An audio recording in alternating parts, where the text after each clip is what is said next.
WWE, I realize it's a challenge to do 3 hours of Raw every single week, but could you do me and a lot of other people a favor and do something to get out of these patterns and habits that you have in your show structuring every week? It's like every week it's an opening segment featuring the Authority, filler crap, 1 hour main event promo segment, filler crap, 2 hour main event promo segment or match, and then filler crap, and then main event match most of the time, occasionally promo. Could we please do something to spice it up? And no unfunny, unoriginal, lame-ass pre-tapes and interviews and skit segments are not getting the job done. Please do something to spice up the feel of the show. If we're going to have to sit through 3 hours, can it at least be a little bit more pleasurable in terms of the structuring of the show? Please, WWE. I was fascinated by the decision last night by WWE to dedicate a half hour of television time on their go-home Raw before Money in the Bank to a Vickie Guerrero getting fired angle. Half hour? Now, did they feel they needed this filler because they didn't have a lot to build up to towards Money in the Bank? I don't know. I mean, I think right now there's like 3 that I know of officially announced matches on this card. So maybe we could have spent more of this half hour in a wiser way. I don't know. I mean, at least I will say this. Stephanie McMahon, clearly embraced the hate, so to speak, and actually is trying to stop playing both sides of the fence, is actually trying to be the bossy bitch and get herself hated. And it worked to such a great level in the opening segment on Raw that she actually got the crowd behind Vickie Guerrero, of all people, to the point where they were chanting her name and cheering for her. It was great to hear the Eddie Guerrero theme music, although I was incredibly pissed off when Stephanie and Vickie had that match. When that entrance music played, that the crowd was relatively basically silent. Makes me think of a lot of the people that proclaimed this love for Eddie Guerrero and this worship for Eddie Guerrero, if they only say that because he was dead. I sometimes wonder, because you would think hearing that freaking theme music out of respect to Eddie Guerrero, that people would have actually been into it, that people would have been popping big time for that shit. Pissed me the hell off. This was what it was. You had the feeling this wasn't going to be good for Vickie. Apparently, Vickie has decided to go do something else with her life. I wish her the best. There's really no purpose for Raw and SmackDown general managers anymore. Not really much of a purpose for her. She's an individual that made the most out of her opportunities. I think has done some good things when you sit back and look at what she's done. Somebody that's put up with a lot of crap from the WWE and learn to eat shit, like the taste of it, and deal with it, and in some cases throw it back in the WWE's face. And there's something admirable and respectable about that. Oh, and she threw Stephanie into the muck at the end, and that was good to see, yeah. Oh, it looks like we have a tag title match for Sunday at Money in the Bank. Rowan and Harper versus the Usos. And you had Jimmy Uso lose, I think it was Jimmy, who knows, to Luke Harper in very short order. And then Jey Uso, of course, beats the Wyatt family's designated jobber in Eric Rowan. But, of course, at the end of the day, everybody is going to talk about the fact that Rowan and Harper got a new theme song. That they did. Wow. I could have done that.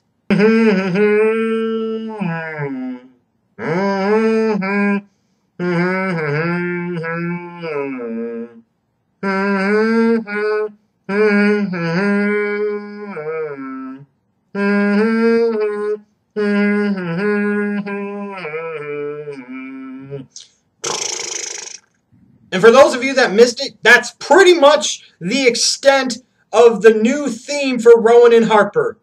Yeah, it was that bad. There are a variety of different ways to try and feature somebody in a way that helps them get over and become a new star. And one of the ways to not do that is by having a match between Naomi and Alicia Fox, where you have Paige on commentary, but the whole focus seems to be on trying to establish Cameron as a bitch, talking about her and Naomi and their beef, as opposed to doing anything to try and make the Divas champion Paige any type of interesting, compelling character at all. And all it did was focus on everything apparently other than the Divas champion. Oh, good grief. Oh, and Lawler, we saw what you did, bro. And trust me, she's not your type. She is of drinking age. you are not interested. I promise you. Damn it, WWE, you stick with it. You don't change course at all. You have the chance of making an accidental star here with Bo Dallas. I do believe he is 9-0 now after beating Titus O'Neil. He went up to him after the match, and Titus smacked the microphone out of his hand. Bo pretended like it slipped. My God, make this thing go. Give it legs. Run with it. Make him an accidental freak to the point where he establishes a huge winning streak to the point of, dare I say, let's say 173-0, and you have him issue an open challenge at WrestleMania 31, giving somebody the chance to reach for the stars, to show that they believe in themselves, and out comes Goldberg. Oh, baby. Now, we got that obligatory promo segment from God. You know, I talked about it on Twitter when he was talking about the future of the company and all of this.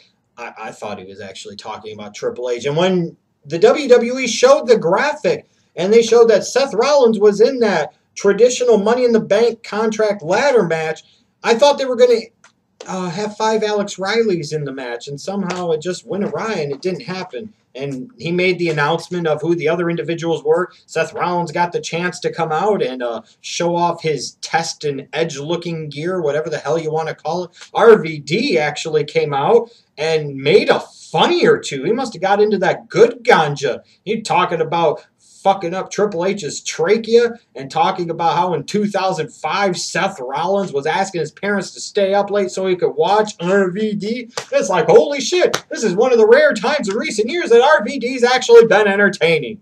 And I know what you guys got entertained by. RVD and Rollins in a match, and then Dean Ambrose running out and really teasing the feud between these two. They've got a little bit of something going here, don't they? What I really liked, too, was the fact that Seth Rollins afterwards, when he sits there and says, I know what's going to happen. I understand Dean Ambrose is going to fuck me over, so I need to control this. I need to keep him where I can see him. Please, please, please put him in the Money in the Bank ladder match.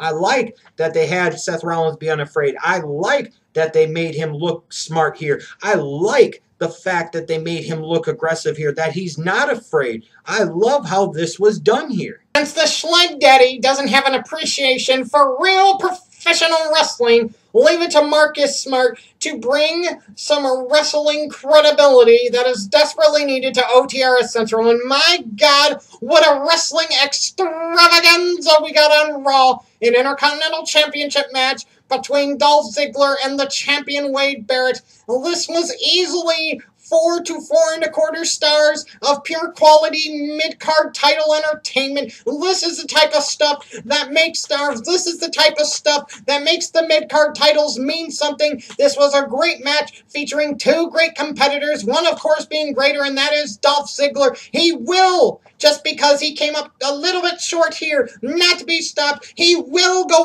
on to win that Money in the Bank ladder match at Money in the Bank. Daniel Bryan will shock the world and come back and take back his belt as a surprise entrant, and then it's going to be Dolph Ziggler cashing in clean against Daniel Bryan at SummerSlam in the main event. Oh my God, it'll be fucking awesome. And then CM Punk is going to come back with a barefoot and pregnant AJ Lee and interfere in the match. Which side are they going to choose? It doesn't matter.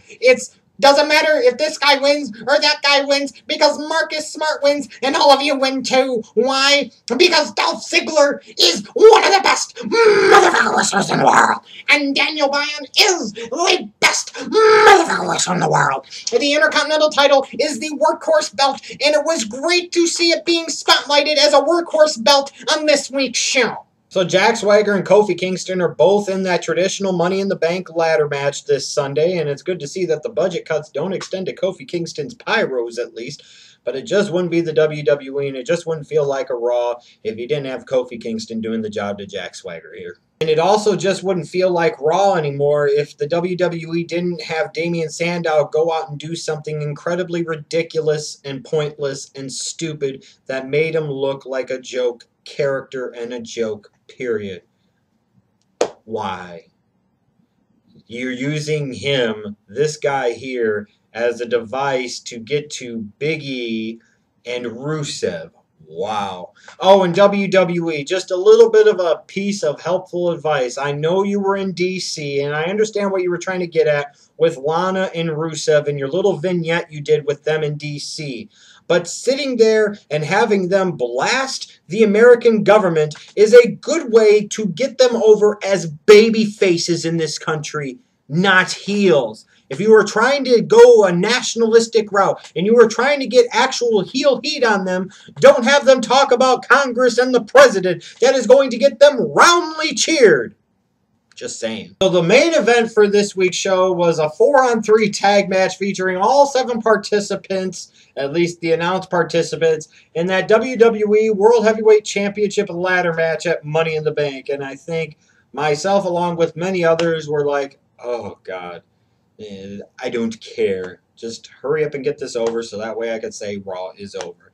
That's pretty much it. And of course, a team featuring Cena and Sheamus, and yeah, I guess you got to even throw in Roman Reigns, would win a basically handicapped tag match 3-on-4, of course. And then the whole big shocking plot twist that the WWE throws at you is that Kane is going to be the 8th participant in that WWE World Heavyweight Championship ladder match.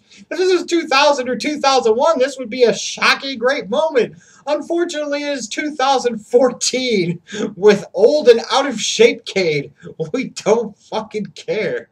I did find it very interesting, though, that the end of the show, it was Roman Reigns that was being spotlighted. Now, a lot of people are going to sit there and say, well, that maybe means he's actually going to win the match on Sunday. Oh, silly, silly, silly. No, no, no, no, no. Understand this, that at the end of the day, if it's a storyline that can involve Triple H, that goes over all, including the world title. This was all done in a way to really tee it up and set it up to Triple H and Roman Reigns at SummerSlam. Make no mistake about it. And to all of you that are sitting there saying and asking the question about Roman Reigns and his membership in the Breakfast Club, only 2 people get to determine that. That is God and that is the Schleg Daddy. And until you see Roman Reigns go over Triple H at SummerSlam, and until you hear the Schleg Daddy refer to Roman Reigns being in the Breakfast Club, then it isn't true and it hasn't happened yet. Roman, I don't care what Daddy says. You're the best. And come Sunday, you're gonna prove it. You will be the next WWE World Heavyweight Champion. Love you, Roman. Damn dog. Anyway, so yeah, that was Raw this week. I mean, like I said, something the WWE could really do to help out my enjoyment of the show is to do something to address the formatting and structure of these shows. And we spice it up, do something spontaneous, something that feels different. It really falls into those same pathetically predictable patterns week in and week out. And as far as this show, it got a lot of people on. You know, it dealt a lot with the pay-per-view, but did this feel like a rip-roaring, rockin' good go-home show before pay-per-view? No, not necessarily. And as far as I could tell, there's still only like 3 officially announced matches 5 days before the pay-per-view. You know, I would hope for a little bit more than that. But I want to know what you think. Let me know what you thought of this week's Raw. Let me know how excited you are or are not for Money in the Bank this upcoming Sunday. And let me know what your favorite memories of Vickie Guerrero are and what your thoughts on her leaving are. I want to see all of that, so let me know.